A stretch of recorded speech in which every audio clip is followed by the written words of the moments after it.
A fake doctor walked into Judge Judy's courtroom with forged medical papers, thinking he'd outsmart the system. But what he didn't know was that Judge Judy had already made a call that would destroy his entire operation. You won't believe what the medical board uncovered when they arrived. Marcus Whitmore stepped into courtroom 5A with the kind of confidence that only comes from years of fooling people. At 44 years old, he looked every bit the successful physician he claimed to be.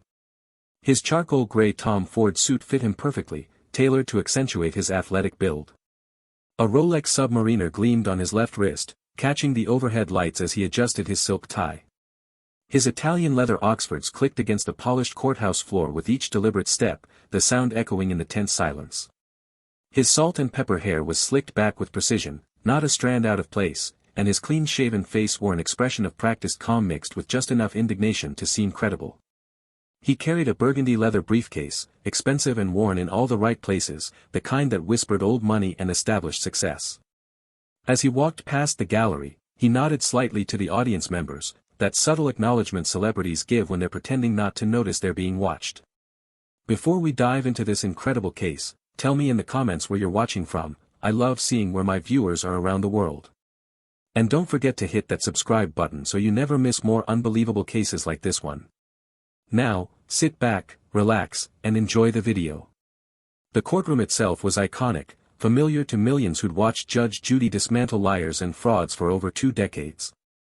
The mahogany judge's bench dominated the room, elevated and imposing, the California state seal mounted prominently behind it. An American flag stood at attention on one side, the state flag on the other. The gallery was packed, every seat filled with audience members who'd lined up hours before filming, hungry for the kind of justice that only Judge Judy could deliver. The air hummed with anticipation, that electric feeling that something explosive was about to happen. Camera operators positioned themselves at strategic angles, their lenses ready to capture every micro-expression, every moment of truth. The plaintiff was already seated at her table, and the contrast couldn't have been more stark.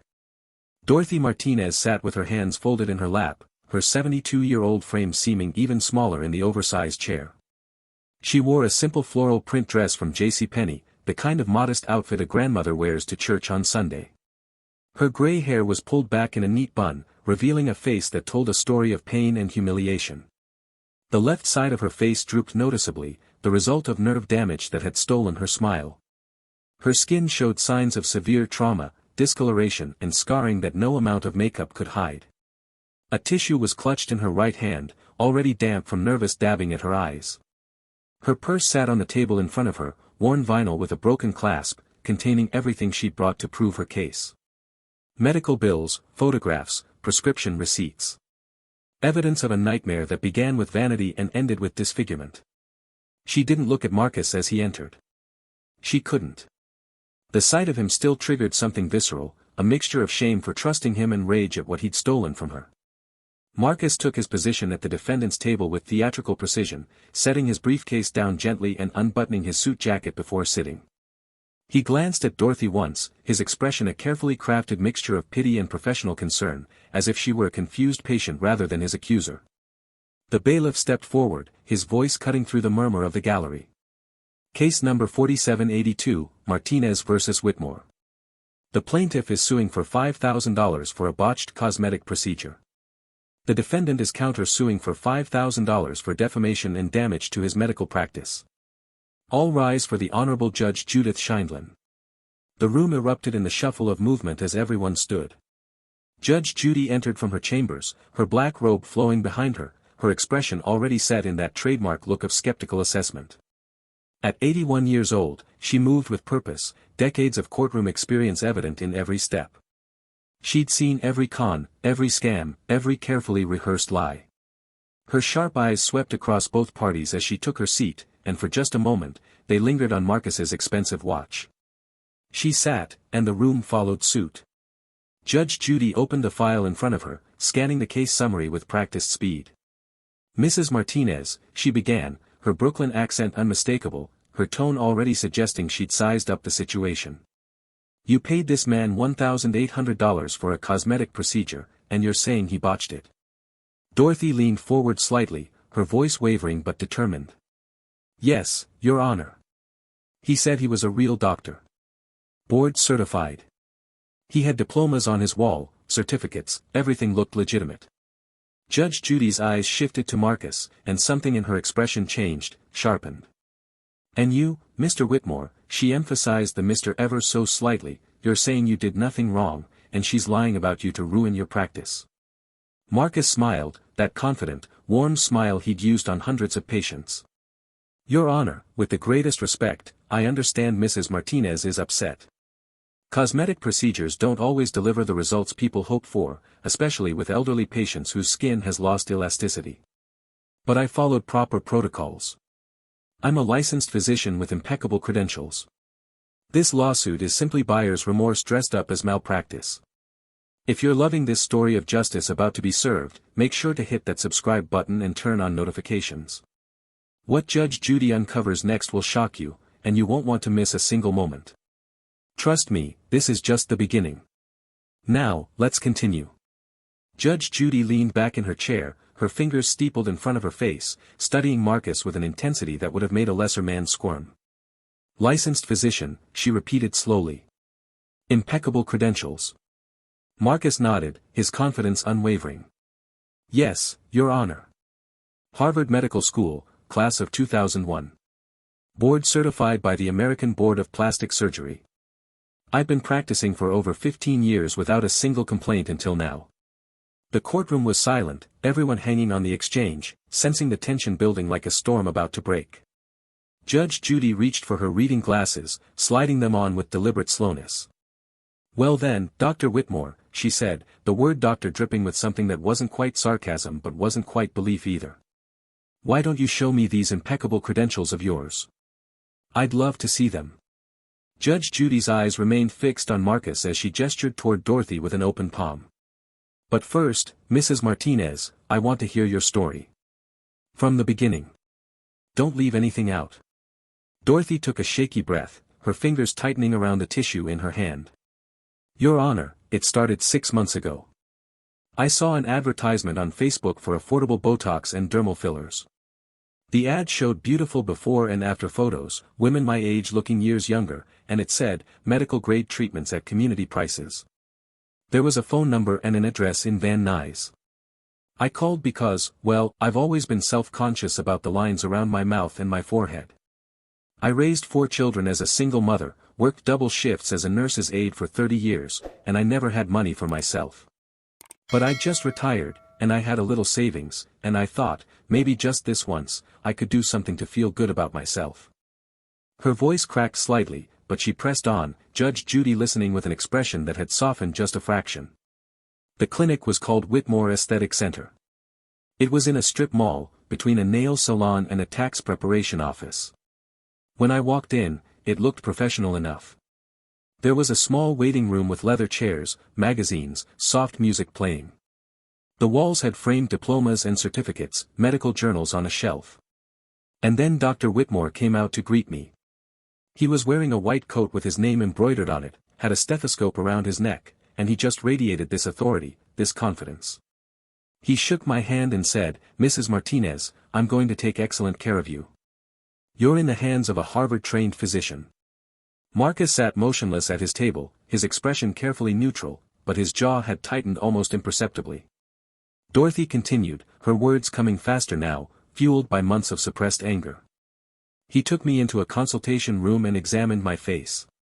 He used all these medical terms, talking about facial anatomy, collagen degradation, neurotoxin injection sites. He sounded so knowledgeable, so professional. He showed me his credentials, pointed to his diploma from Harvard Medical School right there on the wall, and a certificate from the American Board of Plastic Surgery. He said he'd done thousands of these procedures, that I was an ideal candidate, and that he could take 10 years off my face for $1,800. The package included Botox for my forehead and around my eyes, and Juvederm filler for the lines around my mouth and my cheeks." Judge Judy leaned forward slightly. "And you paid him the full amount up front?" It wasn't a question. Dorothy nodded. "Yes, Your Honor. He said that was their policy. Cash or check, full payment before the procedure.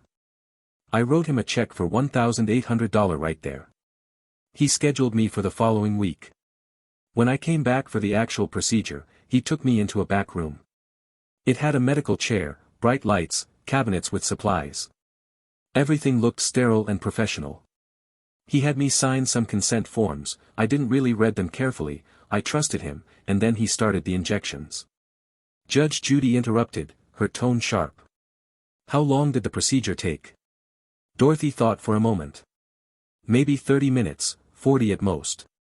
He injected multiple areas of my face. Some of the injections hurt more than I expected, and I told him, but he said that was normal, that everyone has different pain tolerance. But almost immediately, Your Honor, something felt wrong. Dorothy's hand moved unconsciously to her face, touching the damaged side. Within minutes, the left side of my face started swelling. Not just a little puffiness, but significant swelling. And then this burning sensation, like fire under my skin. I told Dr. Whitmore I was scared, that something didn't feel right. He barely looked at me. He just said, that's a normal reaction. Your body is adjusting to the treatment. Take some ibuprofen and ice it when you get home. The swelling will go down in a few days. He rushed me out of there, Your Honor. He had another patient waiting, and he practically pushed me out the door. The gallery murmured, several people shaking their heads in disgust. Marcus remained still, his eyes fixed on a point somewhere in the middle distance, his expression suggesting this was all a gross exaggeration.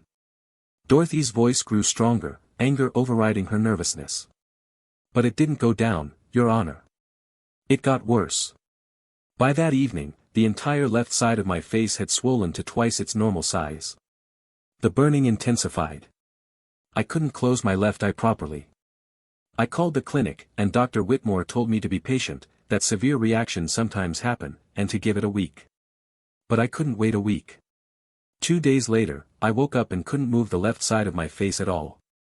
It was paralyzed. I looked in the mirror and didn't recognize myself. One side of my face was drooping, frozen, and the other side was normal. I looked like I'd had a stroke. I went to the emergency room at Valley Presbyterian Hospital. The ER doctor took one look at me and asked who had done this procedure. When I told him, he said he'd never heard of Dr. Whitmore, and that the injection pattern was completely wrong. Judge Judy held up her hand. Do you have documentation from the emergency room visit? Dorothy nodded eagerly, reaching into her purse and pulling out a manila folder.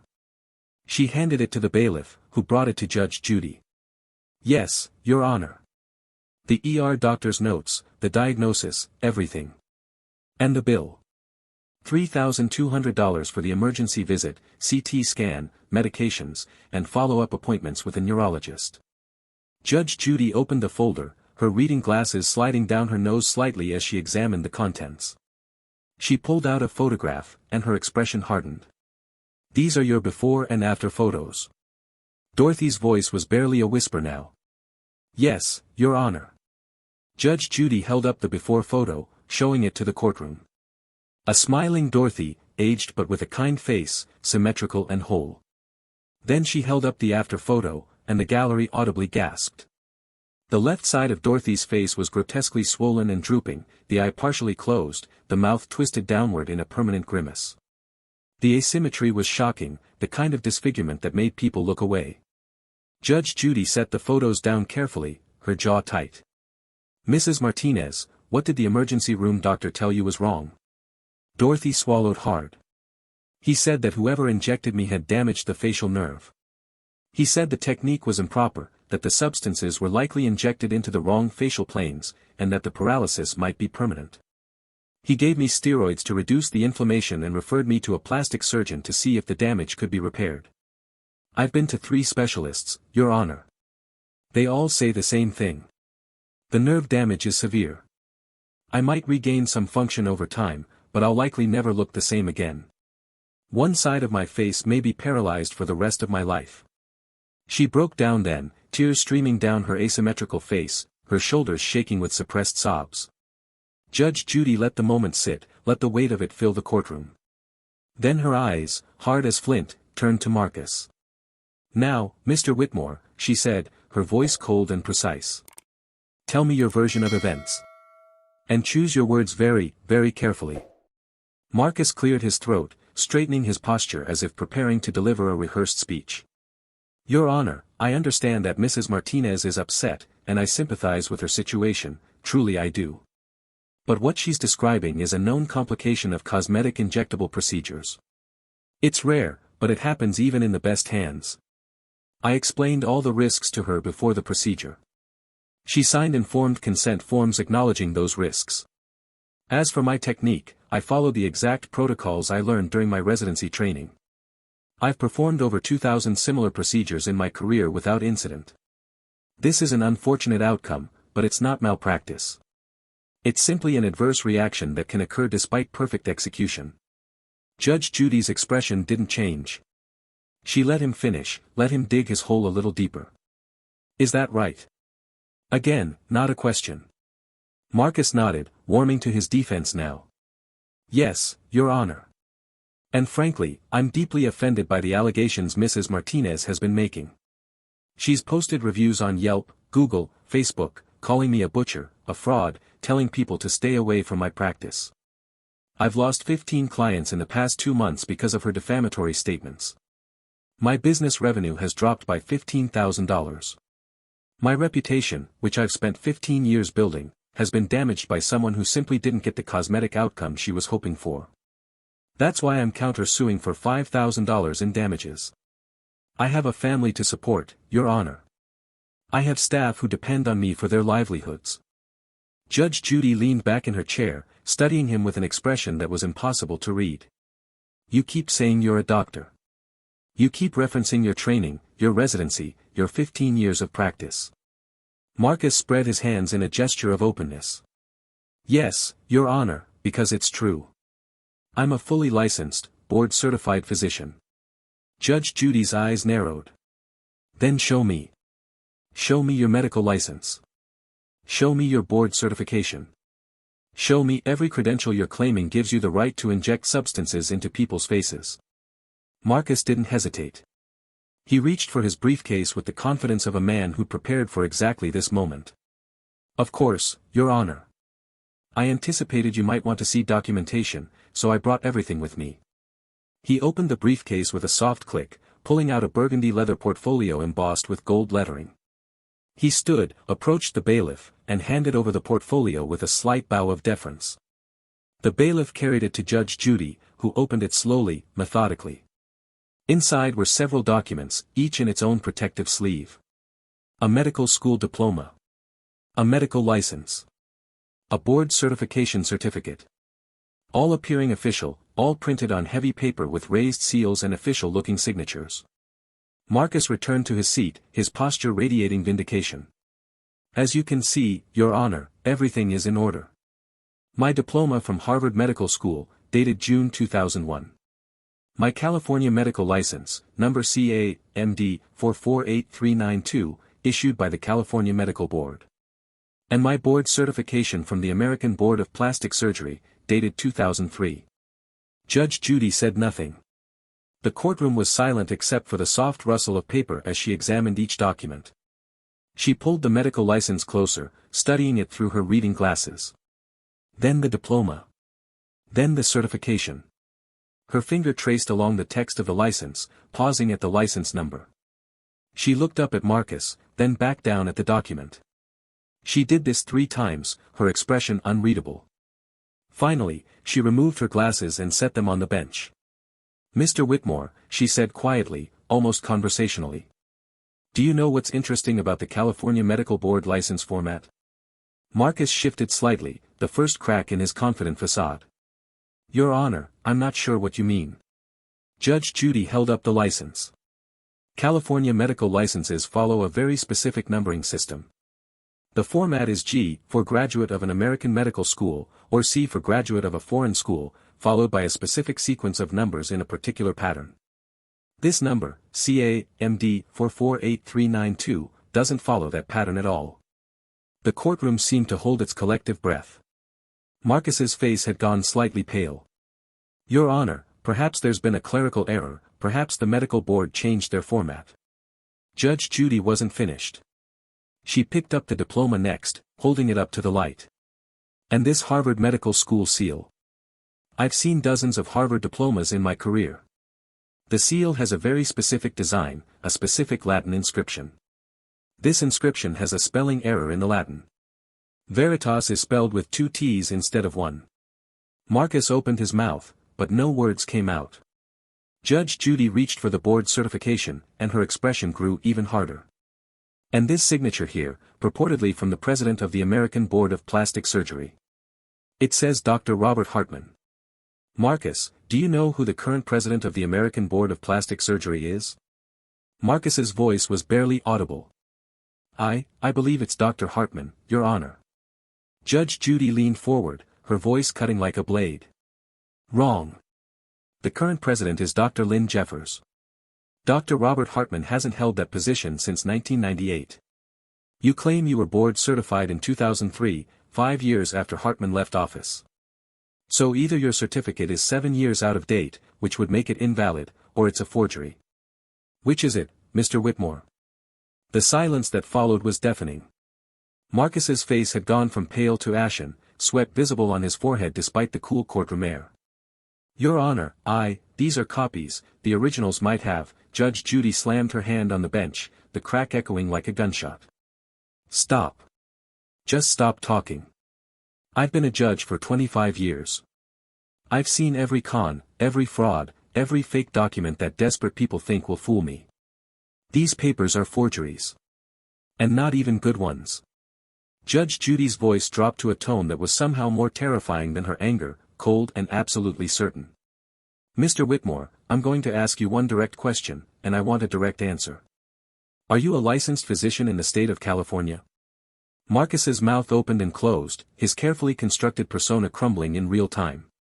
Your Honor, I did attend medical school, I studied all the material, I know the procedures.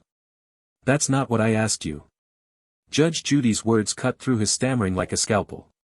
Are you licensed by the California Medical Board to practice medicine? Yes or no? The silence stretched for what felt like an eternity. Marcus stared at his hands, at the fake documents spread across Judge Judy's bench, at anything except her unwavering gaze. Finally, in a voice barely above a whisper, he spoke. No, Your Honor. I'm not licensed. The courtroom erupted. Gasps, exclamations, audience members turning to each other in shock. Dorothy's hand flew to her mouth, her eyes wide with vindication and horror. Judge Judy raised her hand, and the room fell silent instantly. Bailiff, Judge Judy said without taking her eyes off Marcus, make sure Mr. Whitmore stays exactly where he is. The bailiff moved closer to Marcus's table, his presence a silent warning. Judge Judy reached for her phone, pressing a button on the console. Nancy, she said to her assistant, get me the California Medical Board on the phone. Right now. I need their licensing verification department, and I need someone with authority. Marcus's face had gone from ashen to greenish, his expensive suit suddenly looking like a costume rather than armor. Your Honor, please, I can explain, there were circumstances, the licensing process is so expensive and... Save it, Judge Judy cut him off.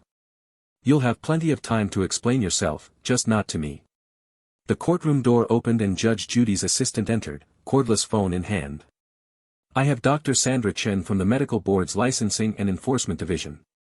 Judge Judy took the phone, her expression all business. Dr. Chen, this is Judge Judith Scheindlin. I'm presiding over a case in my courtroom involving a man named Marcus Whitmore who has admitted to practicing medicine without a license. I need you to run his information through your database immediately. She looked at Marcus. Mr. Whitmore, what's your date of birth? Marcus's voice shook. March 15, 1979. Judge Judy repeated the information into the phone, along with the false license number from his forged document. The courtroom watched as she listened, her expression growing darker with each passing second. I see, she said. No record whatsoever. And what about Harvard Medical School? She paused, listening. No Marcus Whitmore in any graduating class between 1995 and 2010. Her eyes bored into him. What about the American Board of Plastic Surgery? Another pause. Never certified. Not even an application on file. Judge Judy's hand tightened on the phone.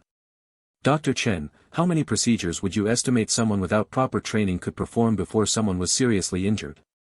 She listened to the response, her jaw clenching.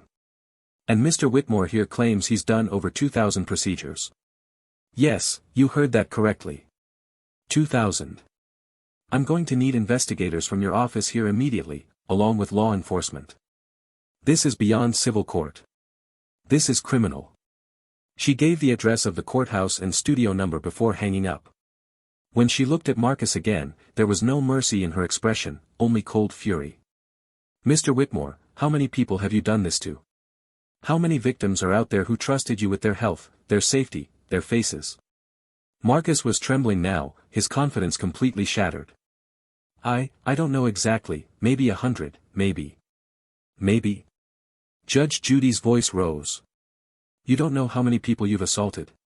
Because that's what this is, Mr. Whitmore. This isn't malpractice. This is assault with a deadly weapon, and the weapon is a syringe filled with God knows what, injected by someone with no idea what they're doing. The courtroom doors opened with a heavy thud, and all eyes turned as two figures entered with swift, purposeful strides. The first was a woman in her mid-50s, Dr. Sandra Chen herself, wearing a charcoal gray business suit with a California Medical Board identification badge clipped to her lapel. Her expression was severe, her dark eyes immediately locking onto Marcus with the focus of a predator spotting prey. Behind her strode Detective Ramon Torres of the LAPD, his detective's shield visible on his belt, his hand resting instinctively near his hip. The energy in the room shifted instantly from courtroom drama to criminal investigation. Judge Judy stood, a rare gesture of respect. Dr. Chen, Detective Torres, thank you for responding so quickly. Dr. Chen approached the bench, her heels clicking against the floor. Judge Scheindlin, when we received your call about someone claiming to have treated 2,000 patients without a license, we dropped everything. This is exactly the kind of case that keeps me up at night.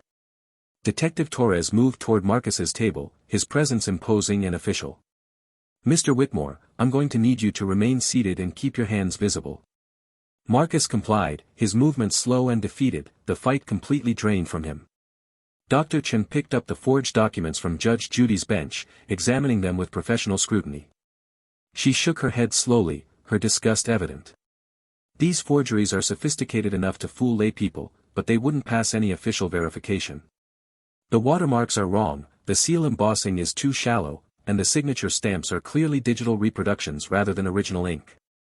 We've seen an uptick in fake credential operations, mostly documents purchased from overseas forgers, but this is among the most elaborate we've encountered. She turned to Marcus, her voice sharp and accusatory. Mr. Whitmore, where did you obtain these documents? Marcus's reply was barely audible. Online. A website. I don't remember the name. It was based in Thailand, I think. Judge Judy leaned forward. How much did you pay for fake credentials? $2,000, Marcus whispered. The gallery erupted in bitter laughter and angry mutters. He paid more for fake papers than Dorothy paid for her destroyed face. Detective Torres pulled out a card, reading from it in a clear, authoritative voice. Marcus Whitmore, you're under arrest for practicing medicine without a license, fraud, forgery, and assault causing great bodily injury. You have the right to remain silent. Anything you say can and will be used against you in a court of law. You have the right to an attorney. If you cannot afford an attorney, one will be appointed to you. Do you understand these rights as I've explained them to you? Marcus nodded weakly. Yes. Stand up, please. Marcus rose on shaking legs, and Detective Torres moved behind him, producing handcuffs from his belt. The metallic click as they closed around Marcus's wrist seemed to echo forever in the silent courtroom, a sound of finality, of justice catching up to deception. If you think this is shocking, wait until you hear what happens next. The investigation is just beginning, and what they find at his clinic will horrify you. Subscribe right now and hit that bell, because the next part reveals just how many lives this man destroyed. Let's continue. Dorothy sat motionless, tears streaming down both sides of her face, the damaged side and the undamaged side, her expression a mixture of relief and anguish. Judge Judy's voice softened as she addressed her. Mrs. Martinez, you did the right thing by coming forward. You may have just saved dozens, maybe hundreds of people from the same fate. Dr. Chen remained in the courtroom as Detective Torres escorted Marcus toward the exit, the disgraced fake doctor's head hanging low, his expensive suit now looking like the costume it always was. "Your Honor, if I may address the court," Dr. Chen said, her voice carrying authority and urgency. Judge Judy nodded. "Please, Dr. Chen. This is your area of expertise." Dr. Chen turned to face the gallery, addressing not just the courtroom but the cameras capturing every moment. "What we've witnessed here today represents one of the most dangerous forms of fraud in our society." Marcus Whitmore presented himself as a medical professional, created an elaborate facade of legitimacy, and exploited people's trust for profit. But unlike financial fraud, where you lose money, medical fraud costs people their health, their dignity, and sometimes their lives. "We need to shut down his operation immediately and identify every single person he treated." Judge Judy interjected, her tone businesslike. "What's your next step?" Dr. Chen pulled out her phone, already pulling up information. "We're dispatching investigators to the Whitmore Aesthetic Center in Van Nuys right now. We'll seize all records, patient files, financial documents, and any medical supplies or equipment. Every person who walked through his door needs to be contacted and offered free medical evaluation by actual licensed physicians. We're setting up a victim hotline within the hour." She looked directly at Dorothy. "Mrs. Martinez, you're going to be our primary witness in the criminal case against Mr. Whitmore, but more importantly, you're going to help us reach other victims. Your courage in bringing this lawsuit, in refusing to be silenced by his countersuit intimidation, has potentially saved countless others from similar harm." Dorothy wiped her eyes, her voice stronger now despite her tears. "How many others do you think there are?" Dr. Chen's expression darkened. Based on his own admission of performing over 2,000 procedures, and assuming he kept any kind of records, we could be looking at anywhere from 200 to 500 individual victims. Many probably don't even realize they were treated by an unlicensed fraud. Some may have had successful outcomes purely by luck, while others like you suffered devastating complications they blamed on their own bodies rather than his incompetence. Judge Judy shook her head, her disgust palpable. 500 people. 500 families who trusted this man. "Dr. Chen, what kind of prison time are we looking at?" Dr. Chen didn't hesitate. "In California, practicing medicine without a license is a felony. Each instance is a separate count. Combined with fraud, forgery, and the aggravated assault charges for the injuries he caused, Mr. Whitmore is looking at a minimum of 5 years, potentially up to 15 years in state prison. And that's before civil lawsuits from victims." Judge Judy turned her attention back to Dorothy. "Mrs. Martinez, your lawsuit for $5,000. I'm awarding you the full amount, plus the $3,200 in emergency medical bills. Total judgment, $8,200. But more than that, I'm ordering that you be placed at the top of the victim restitution list. When the state seizes Mr. Whitmore's assets, his bank accounts, his equipment, whatever money he made from his criminal enterprise, you get paid first." Dorothy's hands shook as she pressed them to her chest. "Thank you, Your Honor. Thank you so much." Judge Judy's expression softened for just a moment. "You're welcome. And Mrs. Martinez, Dr. Chen's office is going to connect you with real plastic surgeons, board-certified professionals who can evaluate whether any corrective procedures might help restore function to your face." Dr. Chen nodded in confirmation. "We have a victim assistance program specifically for cases like this. All evaluations and treatments will be covered." 3 months after the trial, Dorothy Martinez sat in the office of Dr. Keisha Andrews, a legitimate board-certified plastic surgeon with 20 years of experience and credentials verified through the California Medical Board's public database. Dr. Andrews examined Dorothy's face with gentle, expert hands, her expression thoughtful. "The nerve damage is significant," she said honestly. "We can improve the symmetry and restore some function, but it will take multiple procedures over the next year." Dorothy nodded, her voice steady despite the difficult news. "I understand. At least now I'm in the hands of someone who actually knows what they're doing. At least now I have hope." The investigation into Marcus Whitmore's operation had uncovered a nightmare larger than anyone anticipated. His clinic records revealed 287 individual victims over a 3-year period. 83 came forward with complaints ranging from minor scarring to permanent disfigurement. Marcus pleaded guilty to avoid trial, receiving 8 years in state prison in order to pay over $400,000 in restitution to his victims. But the impact reached beyond one man's crimes. The California Medical Board launched a statewide public awareness campaign featuring Dorothy's story. Billboards appeared across Los Angeles with bold text, "Verify your doctor before any procedure," alongside a QR code linking to the medical board's license verification database. Television commercials aired during evening news programs, showing real victims and emphasizing one simple message: 2 minutes of verification can save you from a lifetime of regret. Judge Judy's case became the catalyst for legislative change. California State Assembly passed the Patient Protection and Medical Fraud Prevention Act, increasing penalties for practicing medicine without a license and requiring all medical facilities, even small clinics, to display practitioners' license numbers prominently and provide patients with verification resources. Dorothy's face would never be exactly as it was before. The left side still showed weakness, a permanent reminder of misplaced trust. But when she smiled now, it was genuine. "I did this for everyone else," she said during a victim support group meeting. "I didn't want anyone else to go through what I went through. If my story stops even one person from trusting the wrong doctor, then maybe some good came from this nightmare." The lessons from Judge Judy's courtroom that day crystallized into 3 critical truths that every person needed to understand. First, always verify medical credentials before any procedure, no matter how minor. The California Medical Board's website allows instant license verification, a 2-minute search that Dorothy wished she'd done. Second, if something seems too good to be true, it usually is. Deeply discounted medical procedures should raise immediate red flags, not excitement about savings. And third, speaking up saves others. Dorothy's courage to file that lawsuit, despite Marcus's intimidation through his countersuit, exposed a predator and protected hundreds of future potential victims. Now it's your turn to take action. Before you or anyone you love undergoes any medical procedure, verify that doctor's license online. It takes 2 minutes and could save your life. Visit your state's medical board website, enter the doctor's name, and confirm they're actually licensed and in good standing.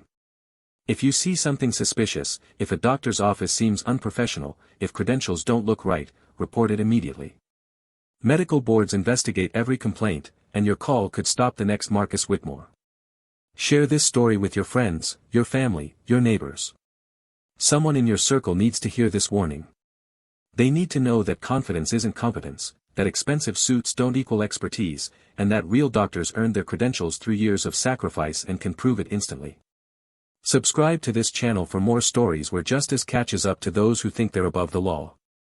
Hit that notification bell so you never miss the moment when arrogance meets accountability. Because in Judge Judy's courtroom and in life, the truth always comes out. Fake doctors get exposed. Victims get vindicated. And justice, even when it's delayed, eventually arrives. Dorothy Martinez proved that one person with courage can spark a movement. She walked into that courtroom alone and walked out a hero. You can be that person too. Verify. Report. Share. Protect yourself and others. Because the next fake doctor is out there right now, and the next victim could be someone you love.